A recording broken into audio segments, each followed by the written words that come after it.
People been asking me for like the last 2 months to make a beat video. I'm finally gonna do it. Trying to get all up in there. I made this yesterday. Put this together. I'm gonna let y'all know straight up. This is pretty much for music nerds only. So if you're not a music nerd, this ain't for you.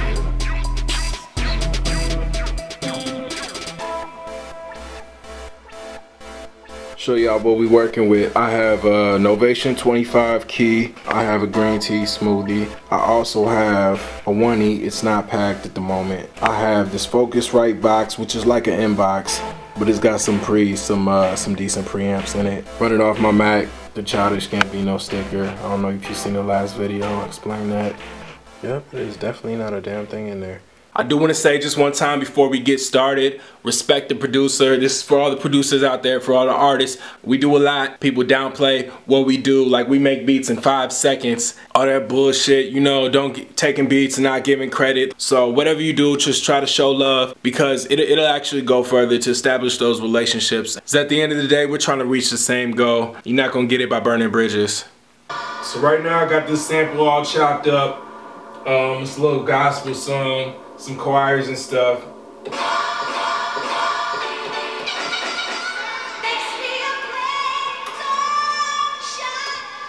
What I did, I added a little filter on it, basically to filter out some of the lows.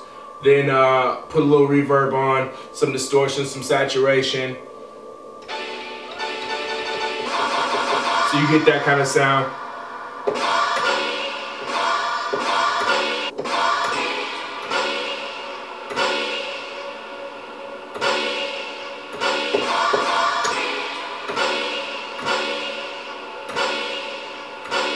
So I think I'm gonna roll with that. I'll probably add the 808s later. I'm thinking maybe like some synthetic bass, kind of distorted, just like coming in and out like that.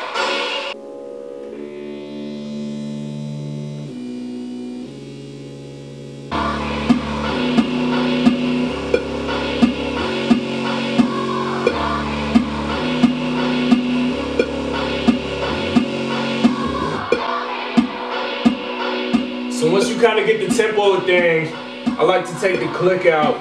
It gets kind of annoying.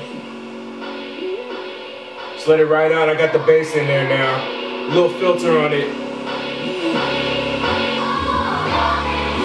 You gotta hear it going in and out. It kind of sets the mood for the beat to drop.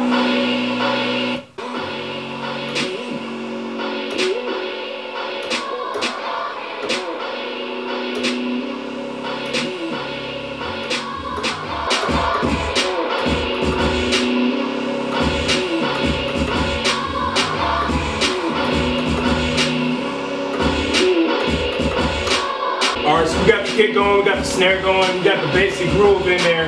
Now it's time to start adding some flavor.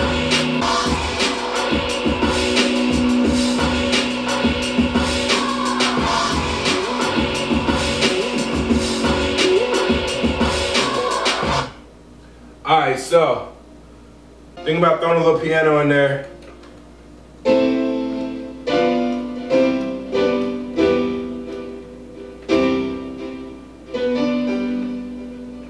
Also, keep in mind, I spend a lot of time tweaking my sounds, like a lot of time tweaking my sounds to make sure that it doesn't sound like anything else that anybody else has. A lot of people always ask me, hey, where do you get your sound samples from, or your VSTs, or your synths, you know? And I sit down and I actually play with the little buttons, the little knobs on the thing for hours. Even if you copy this beat, it's not gonna sound the same.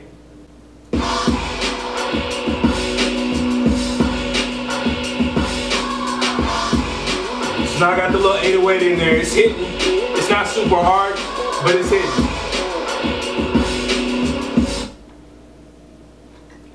Again, that's something that I'm gonna have to mess with in the mix, which is a whole different process.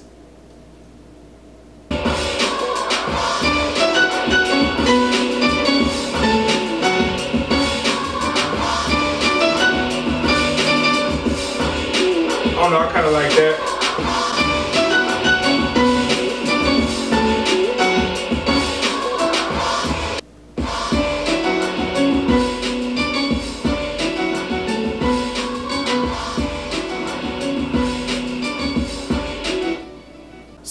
I made this one kind of quickly. I'm probably not gonna do a whole lot more to it. You gotta think of it like when you're making a beat, you gotta imagine the sound field. People always ask me like, yo, how do you mix beats, you know? And I tell them, first off, get some good weed. But if you don't have good weed or you don't smoke, I'm not trying to be a bad influence. You gotta imagine it like a spectrum. You know, you got your highs, your high pitched sounds over here, you got your low pitched sounds over here. And you gotta balance them out. You know, you got this over here, this is taking up some of that space, so you need to carve out that space with an EQ or something. You know, you need to compress this so that this can, it's like a room, you know, you want to make sure that everything goes in the room but looks good together. Think of it like that. But as far as like laying ideas down, I think we're good.